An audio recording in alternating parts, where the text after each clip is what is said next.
beautiful people who choose to, yes, turn on their cameras. So welcome everyone to ROSH-ESTHER. I'm very excited that you're here. We had a little break that had to do with a few things. I was under the weather, and then we had our spring break and I went on vacation, and then something. Oh, and last week we have gladly and happily surrendered our spot to the beautiful program of the Women's Chavurah and the very important project that they launched here, which we're grateful for. And, since it was scheduled way before we started ROSH-ESTHER, we said, you know what? We're going to succumb and give way to this important project. So we ended up, without having planned it, not having met for 3 weeks. And then now we kind of begin the last part of our journey for this year, which basically has 6 more meetings. And what I'm going to do now, the people on Zoom, regrettably, you can't see it, but it will be sent in an email to everybody, if not today, then tomorrow. So and it's also going to be on the website because there have been some changes to the program of our adult ed. I want to just share that with you since, people should know what's happening in their lives if they choose to come here. So I'll give it to the people in the room, though, if you could kindly pass this around. So ROSH-ESTHER will be meeting, including this session, 6 times from beginning now until we go on our summer break. The dates are March 5th, today, March 12th, March 19th, April 2nd, April 30th, May 7th, and May 14th. Okay, so March 5th, March 12th, March 19th, April 2nd, April 30th, May 7th, and May 14th. The gaps are I'll be on vacation some of the time, and there's some other things going on, but you can mark in your calendar. This is when we intend to have this mini session. There have been those of you who attend Hole of the Bagel, there have been some changes in the calendar. Actually, we added meetings. There were some Sundays in March that people thought that we couldn't have Hole of the Bagel, but actually we can. So now we have a full plan. You can read it. I'm not going to read it now, but you can read it at home, and you can, including the fact that there was not supposed to be a Hole of the Bagel this coming Sunday originally, but actually it was a mistake. So my lecture was moved to March 9th, as you can see, and you can. Okay, so you can just look at the new calendar and make sure that you have it in your calendar. And again, this is going to appear in snippets. There's going to be a congregational email about those changes, so you know what's happening. Okay, so this is the kind of like the announcement that I have before we begin. Oh, last but not least, we're still collecting money this semester for the Holocaust survivors kits, which are going to be given to them in April. And if you so wish, you could, use this to. Our goal was $1,000, and we have not yet reached it. So you can think how much you want to give, and you can take this thing and use it. So, yeah. So, do I have to admit anyone else? No, everybody is here. Okay. So these were the announcements. We've lit the candles. I would like to share. So I will try to share the screen with you all and teach a song. So as we begin, let me see. Now, in order to do that, I have to do something else first. I probably have to go here. I probably have to minimize this. How do I minimize it? And then I have to do this. And then I have to go here. Nope. It's not the way to do it. How do we do it? Let me see. Maybe I'll try to do it this way. Oh, hi, how are you? ROSH-ESTHER PowerPoint.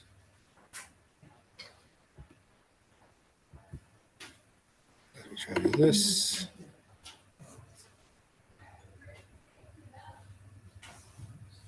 And now if I go back to Zoom and try to share screen, window.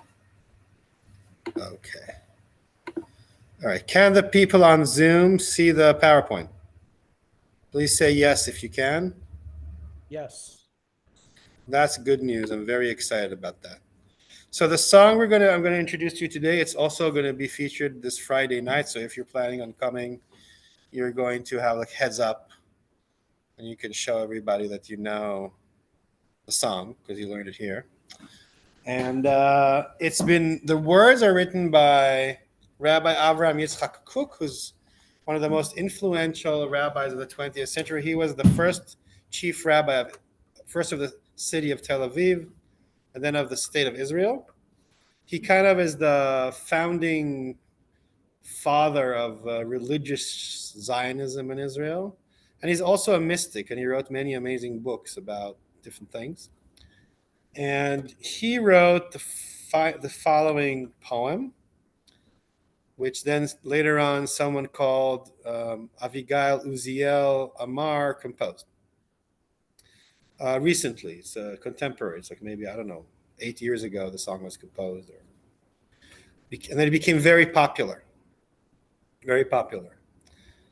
And the words are Ben Adam, Ale Lemala Ale, Ki Koach Az Lecha, Yesh Lecha Kanfei Ruach, Kanfei Nesharim Abirim, Al Tekachesh Bam, Pen Yekachashu Lecha, Derosh Otam, Derosh Ben Adam, Veimatzu Lecha Miyad. The English would be, human being, Ben Adam, rise above, rise up, for you possess a powerful strength. You have wings of spirit, wings of mighty eagles. Don't forsake them, or they may forsake you. Seek them, O human being, and you will find them immediately. Interesting words, right? As we'll be singing this, I hope that everyone will be kind of like feeling between their, that place in the back where the wings grow, that in that area space over there, like if you kind of do this and then that, that where, I don't know the anatomical name of that place, but of the upper back. So where the wings grow, I hope that you kind of feel as we sing that you will feel our wings growing. Okay? All right. Oh no, my God, let's tune the guitar.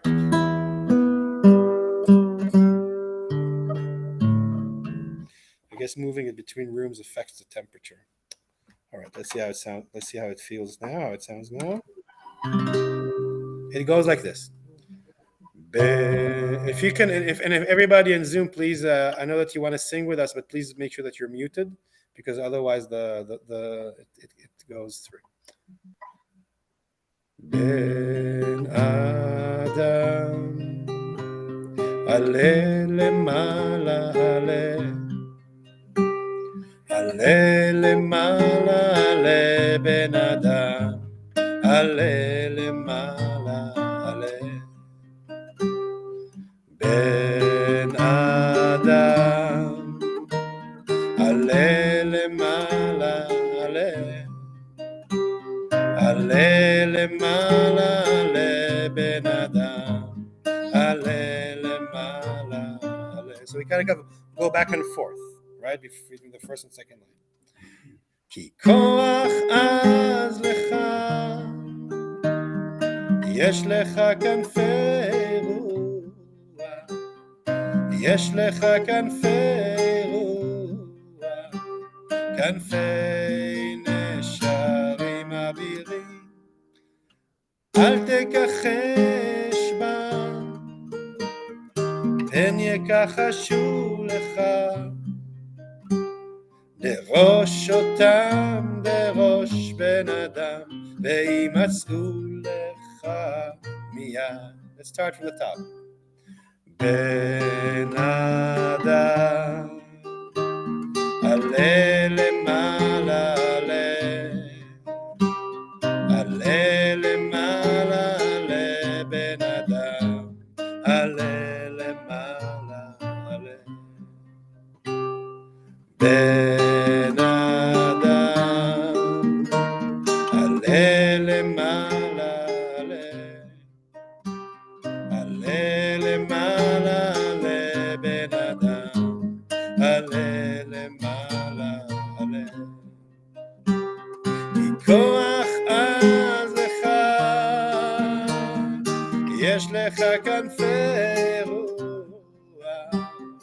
יש לך כנפי רוח, כנפי נשרים אבירים, אל תכחש בם, פן יכחשוך, דרוש אותם דרוש בן אדם, וימצאו לך מיד. בן אדם, עלה למעלה, עלה, עלה למעלה, עלה בן אדם, עלה למעלה, עלה. בן אדם, עלה למעלה, עלה, עלה למעלה, עלה בן אדם, עלה למעלה, עלה. כוח עליך, יש לך כנפי רוח, יש לך כנפי רוח, כנפי נשרים אבירים, אל תכחש בם, פן יכחשו לך, דרוש אותם דרוש בן אדם, וימצאו לך מיד. בן אדם, עלה למעלה, עלה, עלה למעלה, עלה בן אדם, עלה למעלה, עלה.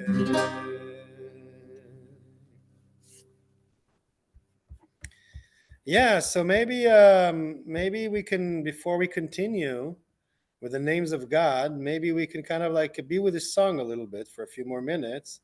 And I'm actually going to stop sharing the words. Yeah. So again, in English, it's human being, rise above, rise up. For you possess a powerful strength. You have wings of spirit, wings of mighty eagles. Don't forsake them, or they may forsake you. Seek them, O human being, and you will find them immediately.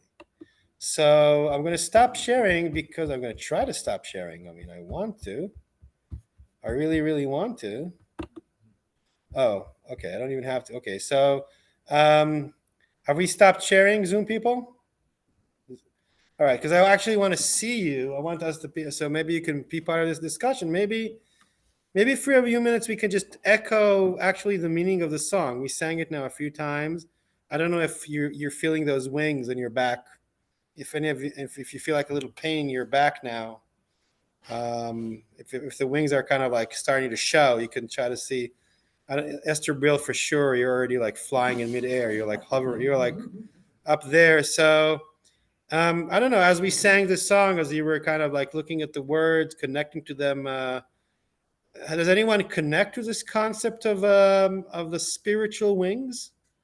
Kanfei ruach, wings of spirit, that Rabbi Cook is trying to like insinuate that we should all grow. Anyone has something to say about that? It's a beautiful concept. It's a beautiful image. A beautiful concept, a beautiful image. What else? I like it. Mm-hmm. Go ahead. I like the fact that they're invisible. Kanfei Ruach at least suggests to me also Ruach can mean wind. And we can't see the wind, really. So they're powerful, but to me, invisible. And maybe you can feel them yourself, but other people don't know. And that reminds me that the strength we have is something that we have to become aware of ourselves.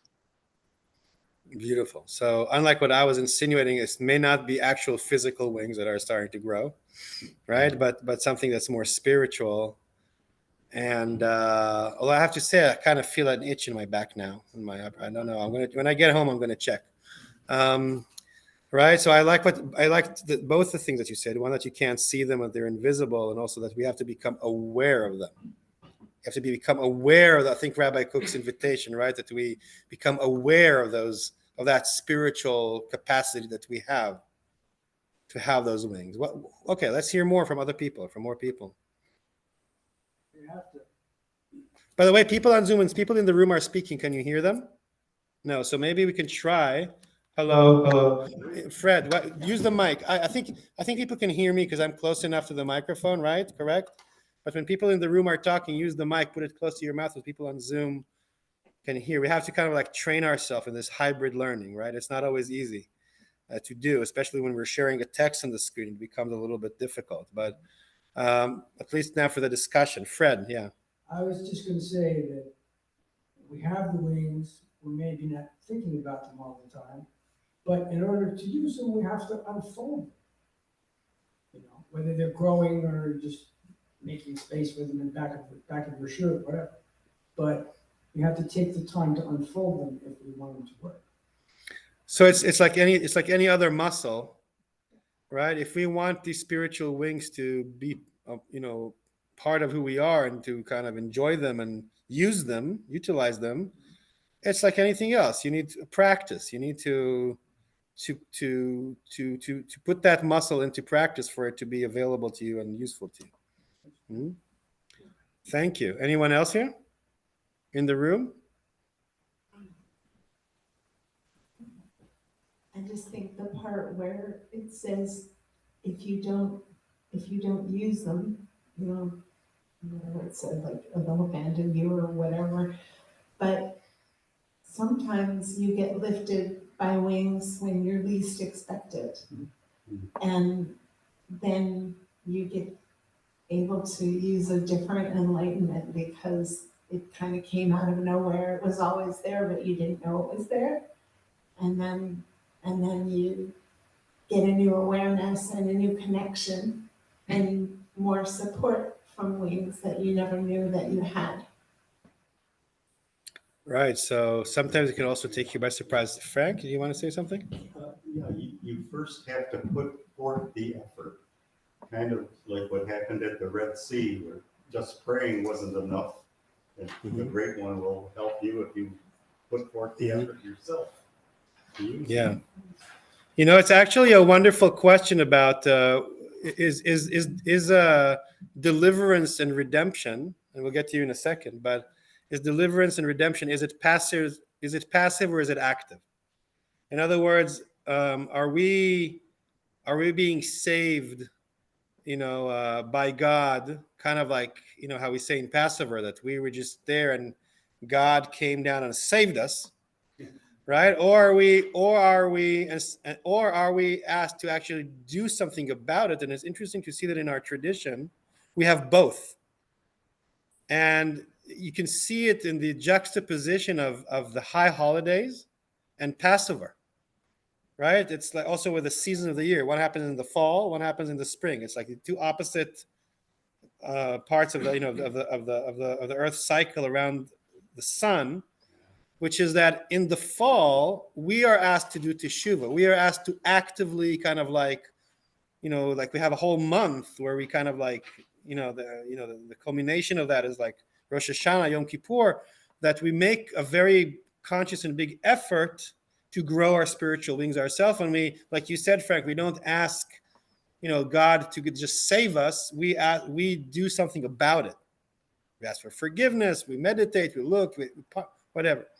On Passover, on the other hand, it's almost like the opposite, because the people of the Israelites, even then, you're right. They had to scream to the heavens. They had to take, but it's more like, God is something that kind of like saves you, right? And it's interesting, like in Judaism, often we have like both, right? So maybe we can think of times in our lives when we made a conscious effort, to develop spiritually or to reach out to spirit. And maybe we have other examples in our lives when it kind of just happened to us, right? So there's more than one answer is correct. Who else? Did you want to speak? No. Yeah, I did. Yeah. But Last summer I had an incredible experience. I got a birdhouse just outside the window where I sit and eat breakfast. While I was eating my breakfast, a little bird came to the opening in the birdhouse, and the mother and the father bird coaxed it out. And I got to see the bird flap its wings for the first time, but it was because the parents, the bird was expecting the parents to come and feed it, but it didn't. They didn't. They sort of hovered just out of reach and gradually guided the baby bird out. And it made me think of that as a metaphor because I think sometimes we need teachers. Mhm. That's what we have here, and we need encouragement, and then it also sort of takes the courage to try something when you're not sure that you're going to fall. All right, thank you. I think let's take one more comment in the room and then see if there's somebody on Zoom who wants to say, and then see where it takes us. Yeah. I guess what struck me in the song was the last word immediately. Yeah. That maybe you don't need years of study.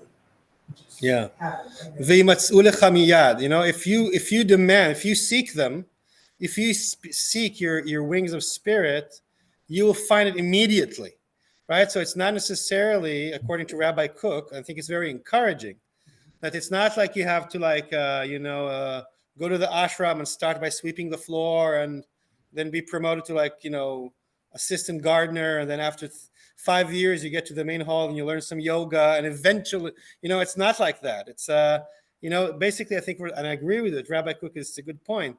Rabbi Cook is saying the wings of spirit and the spiritual resource, every human being has it. If you don't neglect it, if you remember it, it's already there, right? And we say there's a saying in Judaism, Yeshuat Hashem keherefayim, the salvation of the Lord of God can come like the blink of the eye, but you gotta open yourself to the possibility, right? Thank you. Anyone else from Zoom or from the room wants to make yes? Go ahead. First, I ask your forgiveness if you are unhappy with what I'm going to say, but we are in Maryland. We are outside. We are in a community with many federal workers. And I went to the Oneg at our congregation, and I asked a man how he was doing, and I had to be on call right then to listen to someone's anguish and humiliation of what he's going through. And I realize that I have to keep asking people how they are, because it is a very difficult time here for people who have worked hard for many years faithfully and honestly, and they are being called abusing and wasting money and being treated in a terrible manner after so many years of devoted service. So yes, I felt called upon that I had to be the listener, and I had to do it right then and there. I think I'll call you tomorrow. Yeah. So thank you for sharing, and it's always interesting. I can have the mic, please, because the rain. I don't know if you guys in the Zoom can hear it, but there's a very strong rain that is I kind of like after 3 months in snow, I kind of woke up this morning and I said, what's that weird snow that is not white and makes noise when it falls, right? So it's hard to hear now because in the room because rain is falling on the roof. So I think that it's always a question about spirituality and spiritual strength, either for ourselves or to share with others. And as difficult things happen in the world, and I think for people who are living in Maryland, for sure, like around DC, you just meet many more of those people who've been like laid off overnight, and that's obviously very traumatic. Then what do? Right? So connecting that to the song, that sometimes our wings of spirit is for our own comfort and uplifting, right? But quite often we need those wings of spirit. I think, like in the example that you were giving, is to be there for another person, right? So spirituality is not a selfish endeavor, No, right? it is not. Or it shouldn't be. And in Judaism, for sure, right, we believe that we develop this spiritual muscle, so to speak, right? And we kind of like try to grow these wings for our own benefit because we need it in our life, right? But quite very often it's because if we are able to be, if we have these spiritual resources of compassion, of kind of like rising above difficult situations, kind of like looking for the horizon, right? Is to support one another, right? Which I think is very poignant for your example. Nancy?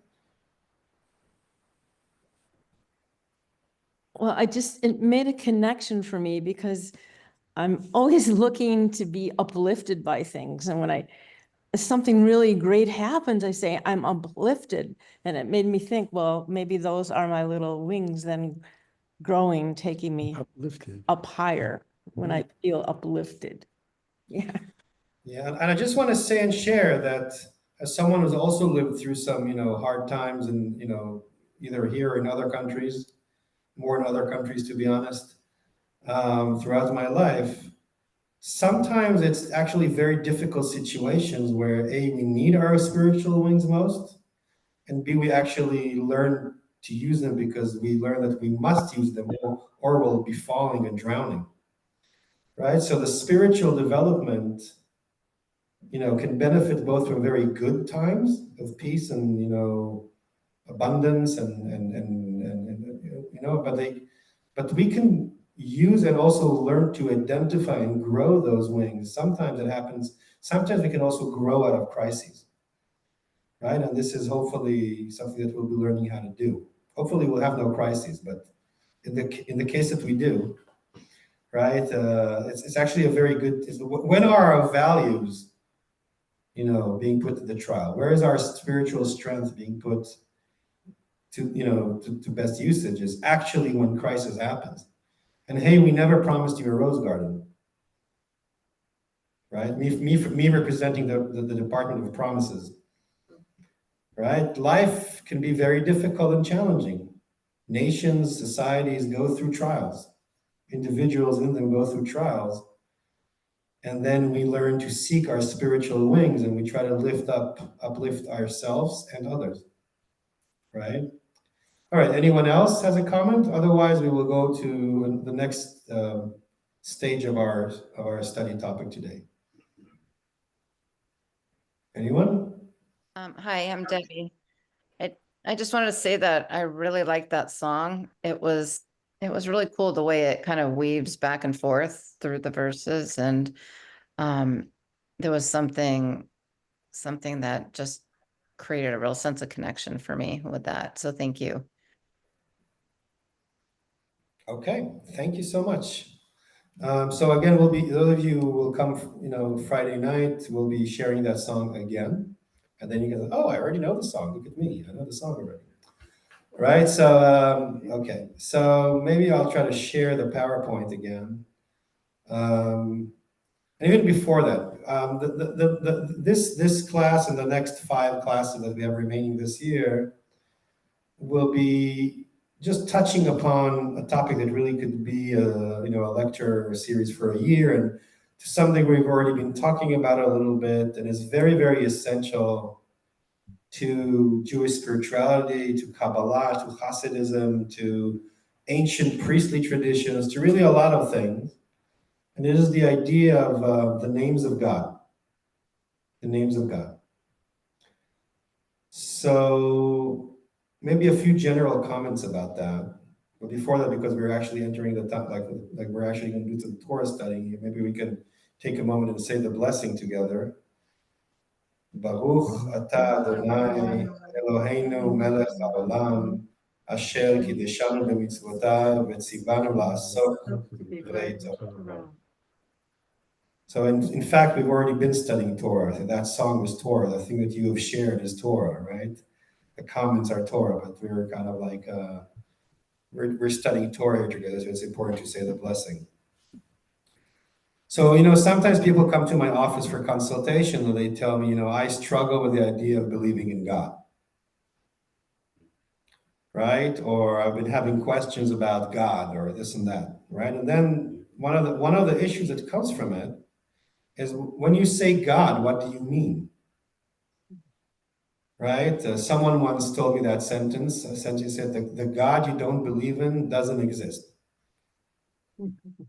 Right? So what God do you, when we say God, it might mean a lot of different things to a lot of people. Is it a grandpa in the sky with a white beard, who looks more like Fred? Right? Is it, often that is kind of like how Fred is just sitting right across from me, Zoom people. So it's like, I say a grandpa with a white beard, and here you are, Fred. Right?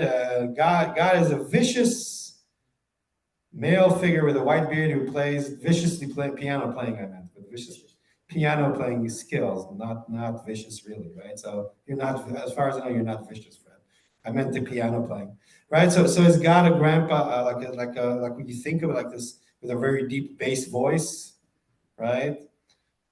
Is God, what is God really, right? Like, what is this entity that, so before we can say, do I believe or not believe in God, right? There has to be kind of like a conversation of what do we mean? Another thing is that this conversation, since I came to Temple Sinai, often happens in the English language, since we're in the United States. I think English was just made like last week, the official language of the United States. So it kind of explained why many people here speak English, right? And like we didn't know before, right? Like we needed that. So basically, right? So you say God in English, and that comes with the cultural connotations of of English and maybe Christianity and maybe popular culture and different conceptions and misconceptions. But when we say, if we wanted to translate the word God to Hebrew or untranslate, right? Because the original language of our people is Hebrew. Which word would you use? And we can tell me guys, which word would you use in Hebrew when we say God? Yeah, there's Yud Hey Vav Hey, there's Elohim, there's the plate Hamakom, there's one that's Rachaman. yes, that one. Okay. Here in the room, someone said El. That's another one. Hashem. What else do we have? We're just warming up, guys. Shekhinah. Let's be eternal. Adonai. Adonai. Yeah. Yah. And there are more. There are others. Adonai Tsevaot.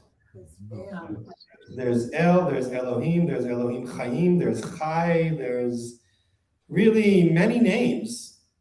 There are many words, right? Elohim, all those things that we would use for this single word that we say God in English. Right? In English, you have providence, there are other words, but in Hebrew, just like Inuits have 100 words for snow. I think I've mentioned that before. We have many names and many words that would usually be translated in English into God or Lord or some of those. Hi, Mary. So, okay, so Yeah, so that is also a cultural thing, so when we think about it in Hebrew, when we think about it throughout the lens of the Jewish perspective, right? What do we mean when we say God? Which one of those, and what is the difference between those? So for many, many years, the idea that God has a name or God has names has been very, very important in the Jewish tradition. And each one of those names, and it is believed that there are 70 names of God in Judaism, which puts us just a little bit, Islam the Muslims are always better, they're always like one notch above us. We fast like for 1 day or for 5 days for Saturdays. They fast for 30. They pray, we pray 3 times a day if we're lucky, or if we're Orthodox. They pray 5 times a day. We have 70 names for God, they have 99.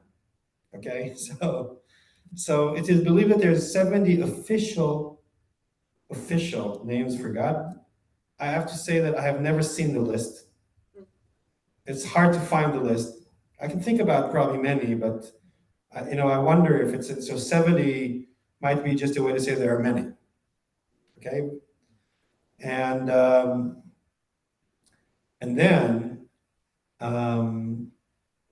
then each one of them has a certain secret, a certain meditation, a certain thing that we can learn, and it's actually also a practical tool that we can use for meditation, for spiritual growth, for growing those spiritual wings with the names of God. Something that I like to tell, maybe it's a good kind of like another introduction into this field about understanding the names of God, is that there is a part in the Zohar when they say, and I think I mentioned that in one of the forums, so if you ever already heard it, forgive me, in the end the rabbi only has a few things to say, and then the rabbi would repeat it in different contexts and hope that nobody remembered. But luckily, people don't remember, so I can repeat things more than once. And some things are worth repeating more than once. For example, the following teaching, in my opinion, which is that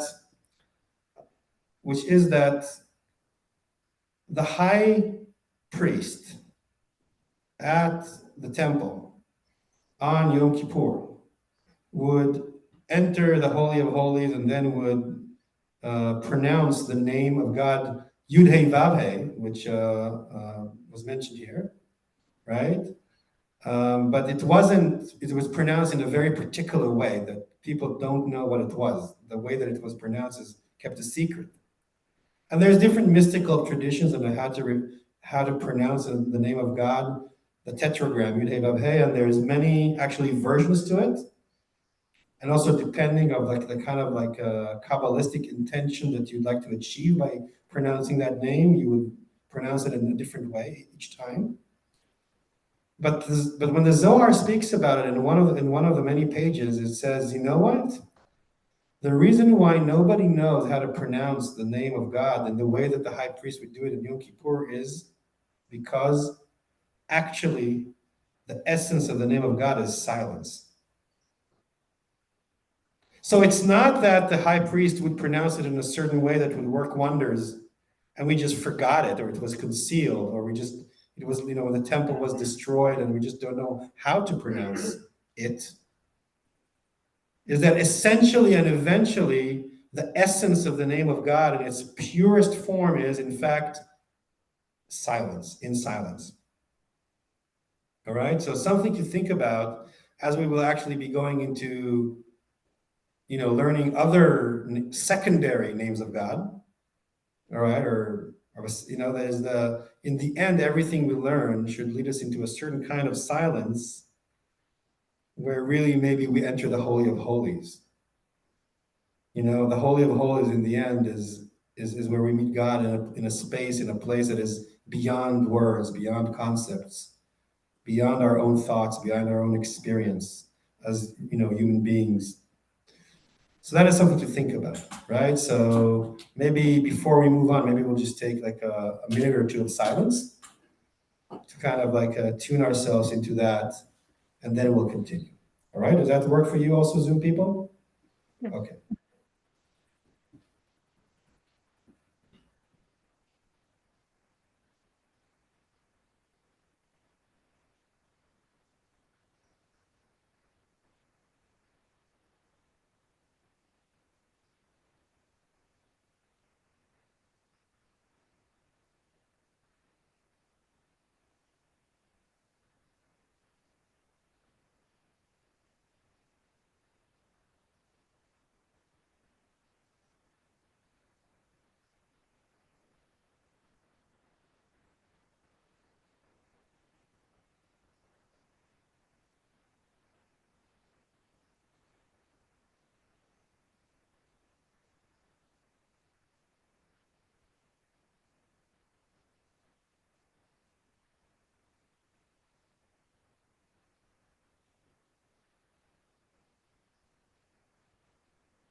Yeah.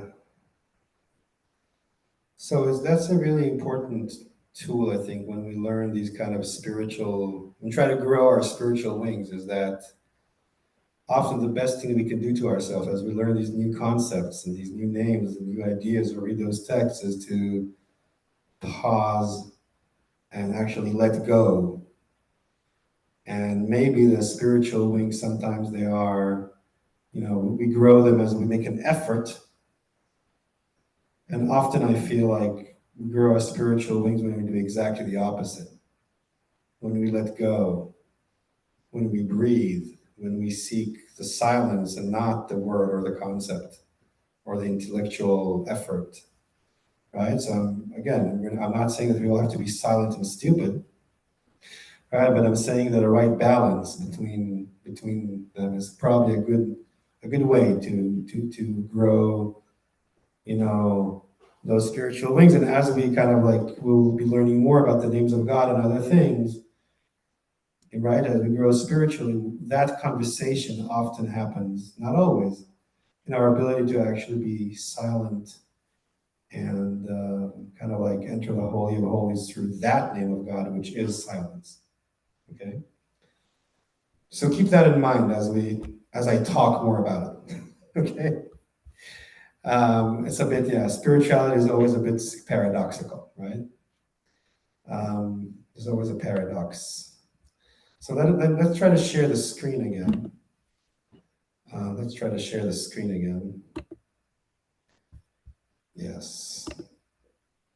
What happened to our beautiful PowerPoint? And why is it not in the Zoom?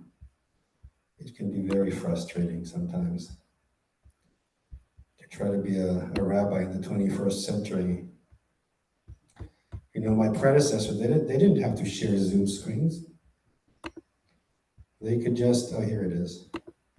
They just, studied Talmud all day and I don't know what. So that was our song. Today I want to start our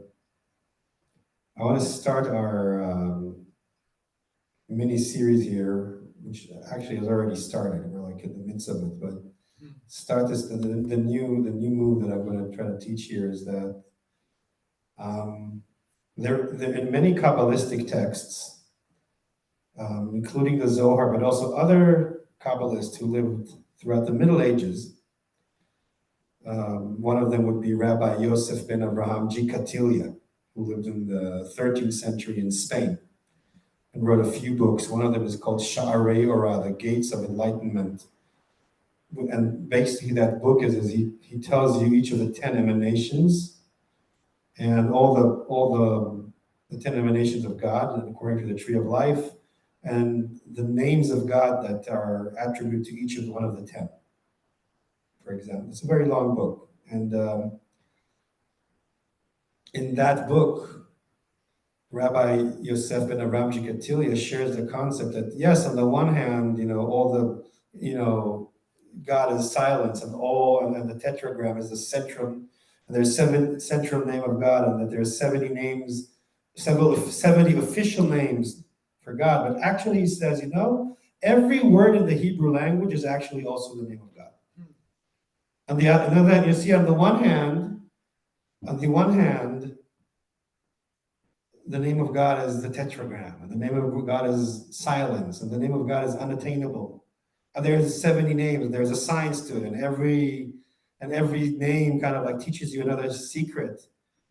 But then Rabbi Gikatilia says, in fact, every word in the Torah vibrates of divine energy.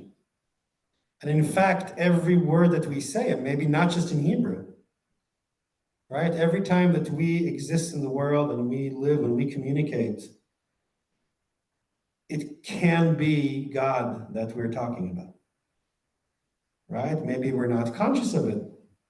Maybe if I'm in a traffic jam and the driver passes me and I, want to yell a curse word, or something like that. Is God present in that moment, right?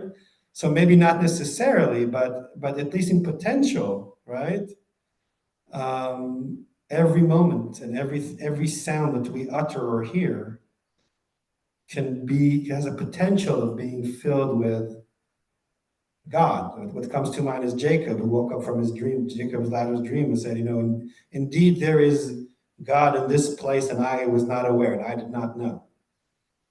Right? Sometimes all you have to do is notice it, and it's there.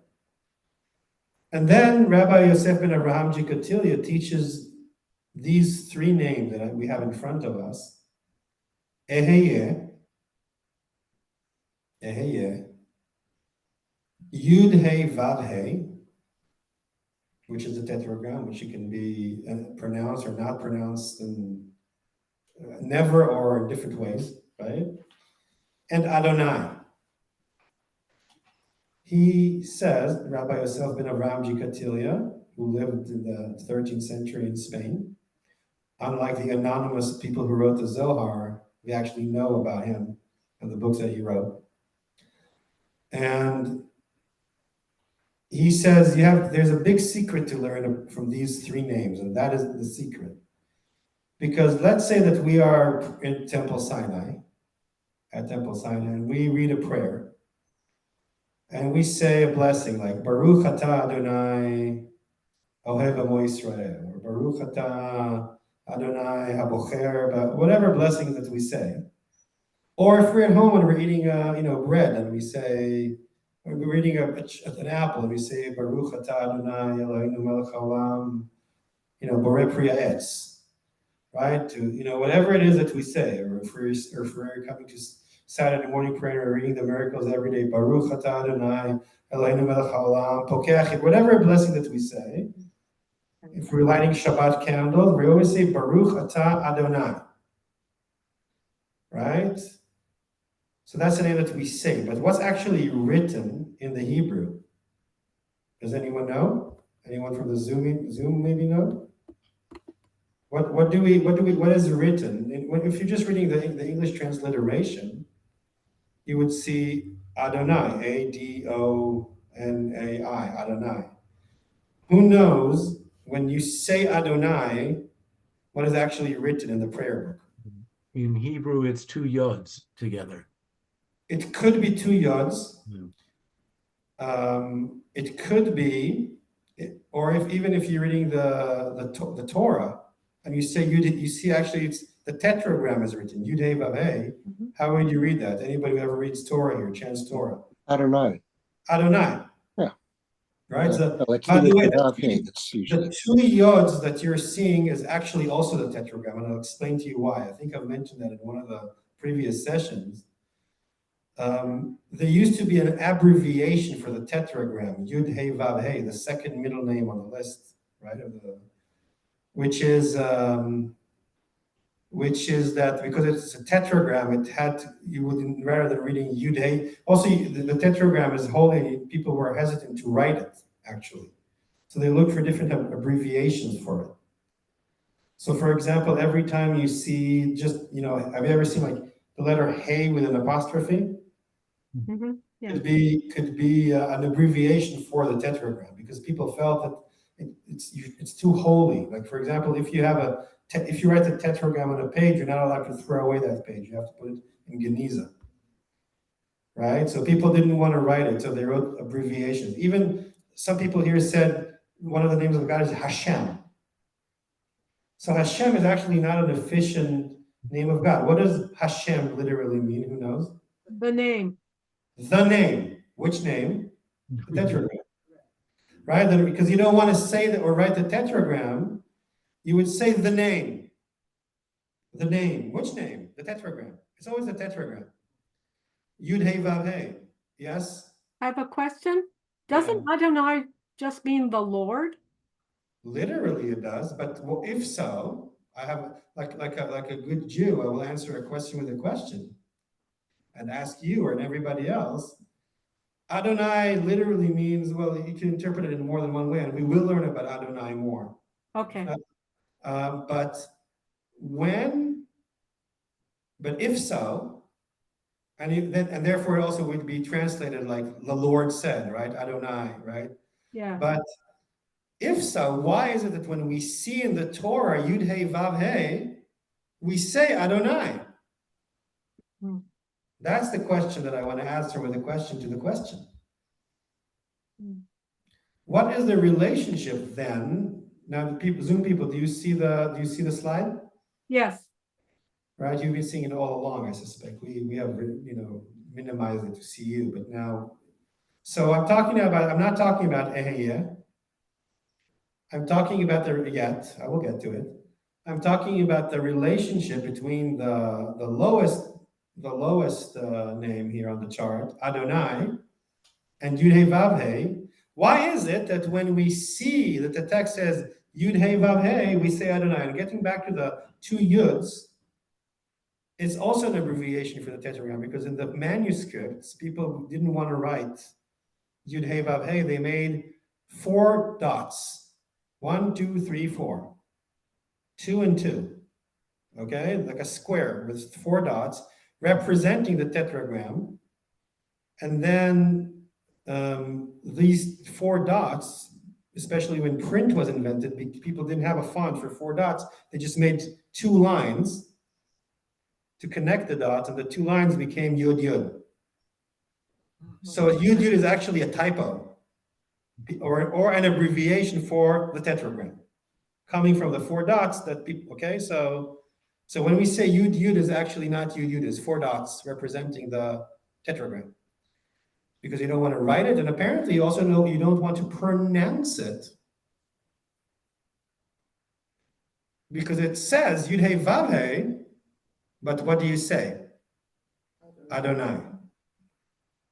Okay? So the Kabbalistic teaching about the relationship between Yud Hey Vav Hey and Adonai is because they say, well, because we're talking about the tetragram, and we don't want to pronounce it, we will say Adonai. And all of a sudden we are observing that we are, when we say Adonai, but we think Yud Hey Vav Hey inside our mind, we are realizing that there are 2 distinct levels of existence. One of them is something that we say in the word. It's a physical, right? When we speak, right, we emit sound waves using our mouth and our lungs and our glottis and our vocal cords, right? We emit sound into the world. There's a physical vibration. It's happened. I'm speaking, you're hearing me, right? It's even happening over the internet now, which is crazy because you guys, the people on Zoom, you're not even here, right? And then the other person or people, they hear that sound, and it's a physical thing that happens in the world. And when we say Adonai, we vibrate something in our physical bodies in the real world. Yet, if we see the letter Yud, the word Yud Hey Vav Hey, and we imagine it in our mind's eye, that is another level. It's a different realm. It's a level of what? It's a level of, unlike Adonai, which then would represent the physical reality, the physical world, the physical phenomena, because sound has vibrated. And we said Adonai. Specifically because we don't say Yud Hey Vav Hey, then the Yud Hey Vav Hey comes to represent what? How would you describe the other realm in which we only imagine the tetragram but don't say it? Spiritual, hidden. It could be spiritual or hidden, but yet we still can imagine it, right? We picture it in our mind's eye, right? So that could be our internal world. So the Kabbalistic practice, the duality of reading one thing but actually pronouncing another, is not because, we think that if you say Adonai, lightning will hit you and you will be punished by, the grandpa in the sky with a white beard. That's kind of like a more like, a naive way to think about it. The spiritual practice of imagining one thing and saying another is meant to train us to observe that these 2 realms coexist, that we have an internal world of thoughts, emotions, imagination, what you name it, whatever it is that we have in our brain, in our mind, okay? That is an internal introspection inwards. And we also exist in a physical world, and that there's a connection between the two, but they're not one and the same. They mirror one another, they influence one another, and that our life is kind of like a conversation between this inner world and the outer one. It's pretty heavy, right? It's also kind of like very simple. Duh, of course, that's the human experience, like, right? But think how many times, like, when we communicate or try to communicate and we don't succeed to communicate, how many times unhappiness is caused because, there is no harmony between the inner and the outer world, because at a certain point we forget that because we're unaware of either our world or somebody else's internal world, or we misinterpret or we miscommunicate, or right. So a lot is actually lying about this. There's a lot at stake here with this understanding and distinction. And then for the Kabbalists, every time you say a blessing, whether you're at home eating an apple or lighting your Hanukkah menorah or your Shabbat candles, or if you add prayer at the synagogue, and anytime you say Baruch Atah Adonai, it's actually an invitation to become aware of these two realms. Are they aligned? Are they unaligned? Are they in harmony? Are they not? Are they in misharmony? Whatever, right? Is it becoming aware of this internal relationship, like breath, inhale, exhale, of our internal conversation, our ability to introspect and know ourselves and our psyche and our minds, and then our ability to project that, or to kind of like communicate with the physical world that's outside of us and with other human beings who are in it, who also have an internal world. And, coming back to our conversation, are the spiritual wings just for our own self-development, or is it for the relationship that we build between us, among us, in our community, in our families, in our society? So every time we read Yud Hey Vav Hey and we say Adonai, and every time we say a blessing, and every time we pray, we're invited to kind of like grow our wings and become aware of that. So before I go to Eheyeh, if either we do that now or next week, just these two names, and now understanding the secret behind it, why we read one thing and say another. Anyone has thoughts about that, either here or on Zoom? Let me stop. I don't know if you can see me. Oh, okay. Oh, just so you know, you're right in the middle of the screen. You're like you're the box that all the other boxes are. You're like the holy of holies, so we can see you very well. No, thank you. But Yeah. anyway, I was once taught that Adonai was the protection around Yud Hey Vav Hey. It's another way of saying it. It's another way of saying it. Oh, okay. Because just like our physical bodies are like, they're like the shield in which our soul dwells. Our thoughts, our emotions, our internal spiritual world, right, is surrounded, is our body. I'm thinking about a turtle. I don't know what I'm thinking about a turtle now when I'm speaking, right?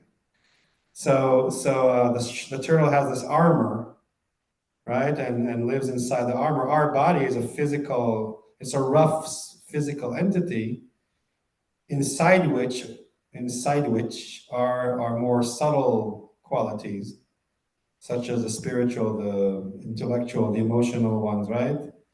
So I think it's basically, these babushkas, these Russian dolls. Yeah, sure. Right? So each one of us is a little bit like that. That's why we love those dolls, because they teach us a secret about ourselves. Every person is like a babushka or a matryushka. Every person is also lived like an onion, right? With another layer and more internal layer and more. One way to think about, by the way, about the Sefirot and the tree of life and the emanation of God is that, the higher you go, the more inside you go. Concentric circles, right? So the outer layers are a protection or a shield that protect the deeper, more spiritual ones, which is why what you learn is as far as I know, goes along line this teaching that I'm trying to talk about here. Right? We say Adonai and we pronounce it, and then we can keep the Yud Hey Vav Hey kind of like pure, untouched, unpronounced. Mhm. Right? When we make that distinction, we kind of make space for the spiritual realm inside us. We create, by the way, you said, I think, that one of the names of God is Makom, is space. Right? You have to make space for God inside us. And one way to do it is to imagine Yud Hey Vav Hey internally in our mind's eye and say Adonai. All right. Any more thoughts or complaints about this? Or suggestions for improvement? You know, you're like echoing the well lecture here with Adonai and Yud Hey Vav Hey in the middle, and the well and the going down for the water in your Right. So first of all, I'm so thrilled that somebody actually remembers the previous lectures. It's like makes me really happy. Like my work here in Temple Sinai is not in vain. You know, that I teach and somebody actually remembers the previous lectures. So that makes me very happy. You know, another thing is that you're right. In the end, Kabbalistic teachings always teach the same thing. Really, we don't really have so many things to teach. We just always start with a different starting point, with a metaphor, with a visual, with a numeric, with a text, with a song, with a teaching, with a meditation. In the end, all roads lead either to Rome or to Jerusalem, okay, or to, I don't know, Rochester, I'm not sure, but right? In other words, we all are being led, you know, and all these teachings kind of are trying to raise consciousness to the existence of the divine or the spiritual, the subtle realms within our existence, right? So it's precisely the well that is in the midst of our soul, of our being, right? We can only approach it. We can look down, we can't see the bottom, yet we know that the bottom is there because if you send the bucket down, water comes out, and you use that bucket to water your fields, the fields of your life, right? That is a graphic metaphor, which is very similar to the relationship between Adonai and Yud Hey Vav Hey, making us aware that our existence is multi-layered. Anybody else? Well, I'm wondering about, can you hear me? Loud and clear. Loud and clear. Okay, great. So you were saying that we don't say the Yud Hey Vav Hey because it's not a superstitious belief that if we were to actually pronounce it, God would zod us. But I'm thinking maybe it's not only protecting our own space for God, but protecting, not bringing God into space unnecessarily. I'm almost thinking of it like the people who have those speakers that if they say the word Siri, then she talks to them, and they don't want to do that, so they'll refer to her as, you know, our electric friend or something, so that she doesn't get involved in their lives. Maybe we want to keep a space to not get too close to what we're saying God. Thank you. I think that's very poignant. I think that, and by the way, the fact that we don't say it, people have been pronouncing the tetragram in more than one way, especially in Kabbalistic rituals. They just don't admit that they do. So regularly you would say Adonai, but in other occasions you might say different things. Okay, but like on the kind of like the simple level, and I think that what you're saying makes a lot of sense, right? So let's say that we're not in that realm of like, you know, if you say the tetragram, God will punish you, and right, like who would want a God like that, like who punishes you just because you mentioned his or her or their name, right, or its name, right? And let us say that so then we kind of try to understand that we are not pronouncing it because for a bunch of different reasons, or one of them is that we are creating that space, but also it's like, you're right, there's something about the presence of God that is almost too much, right? Look what happened to the people at Mount Sinai when God actually spoke in this deep baritone voice, right? We watched the movie, we know that it's a baritone male voice, and we know that that it was too much for the people, and they ran away from the mountain. They still was, listen, Moses, for God's sake, you go up to the mountain and see what that thing wants from us, because we can't take it. It's too much, right? It's like the power of the divine in our tradition is almost like the power of the sun. On the one hand, it gives life to all, but then it's also burning, right? And it's dangerous. So it's what you're saying. Like I'm saying, I also need to sometimes I need like a layer of protection from it, because if it was exposed all the time, it would be too much, right? So, but this understanding that we live in this physical world that has a body, that has, that the only way to be completely with God is to lose that body and not to be in this physical world, right? In this physical world, we need boundaries. So I like what you're saying about that we protect it, but we also protect ourselves from it in a sense, right? So thank you. Anybody else? I mean, obviously the people who are now in silence are just more advanced than the rest of us, because it's like, oh, I already in silence. Like, why should we speak? We'll just all be in silence here together. But yeah, anyone in the room maybe? Take the mic though, if you're talking. Quite a few years ago, I read an article about a problem that we have about talking with God is the limit of our language, and that it's very hard to talk about God without using anthropomorphic imagery or whatever, and it doesn't really pertain. Even, Adonai is a very, my Lord, right?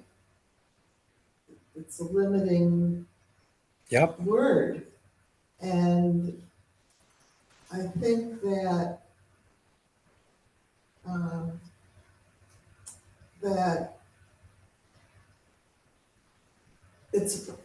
I wish there were better language. Like my favorite word is the eternal. That's the one that I relate to the most. And that's vaguer, I guess, and more diffuse than Adonai. And I think the relationship between language and thought is interesting here, or idea, because the language limits the idea. Mm-hmm. Yeah. Thank you. That's a great comment, and I think that it really is very relevant to this Torah that we're trying to learn here together. I think that a lot of the challenge that we have, that we're trying to attribute language and communicates, something that essentially, again, is from the realm of silence, right? So language has this wonderful characteristic. It's both concealing and revealing. It's also a very, very deep concept in Kabbalah, right? And also by the way, in modern psychology, that every time we say something, we conceal a meaning. But, the word apple is never the apple that we're describing. See what I mean? It doesn't even have to be God. Like we can try to describe like, how are you feeling today? I'm feeling great. I'm feeling sad. I'm feeling lonely, right? That word reveals something, but it doesn't really, right, reveal exactly what it is that we're trying to describe with the word. This is the challenge of language, right? And we often struggle with our words, or if we try to, even describing very physical things can be difficult. But once we try to describe things that are more abstract, or that we're not even fully conscious of, it becomes more difficult, right? And then sometimes, it's not exactly what I try to say, or right? And so I think that a lot of what you're saying about words can't describe, right? And Maimonides, the philosopher, really, right? He spoke about the only way you can know God is by knowing what God is not. Right? Is a very, very, by the way, central key, component of Maimonides is mystical philosophy. Like you try to, as a philosopher, as a scientist, Maimonides tried to get to know the world. And back in the day, they actually believed that you can actually know everything. That, like you can actually, if you learn science and philosophy, and at a certain point, you will know the world. And basically, Maimonides said, you learn the moment you know something, then you know that that's not God. The moment you understood something, God remains in the mystery. Right? In a sense, if you think about how science develops, every time science reveals a mystery, that thing goes from the realm of the unknown to the realm of known, but the question rate remains because science always brings forth the next question. So what happened before the Big Bang? So what's at the edge of the universe? What's smaller than an electron or a neutron? Or right? There's always the next question. So. Right, so what we can know is the answer. God lies in the questions. So thank you. That comment about language, and on the one hand, it's beautiful. We can learn about God from the names of God, but also every time we describe God in a way in language, it's very limited. It's limiting. God will never be defined in our words or in our thoughts or in our consciousness, right? Completely.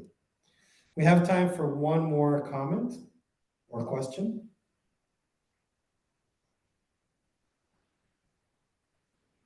Or forever hold your peace. Rabbi, I want to say I appreciate this whole discussion because I had some bad experiences being with more traditional rabbis who were very, I don't know what the word is,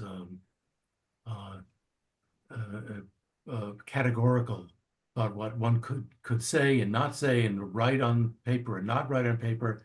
You even had to write G-D and so on.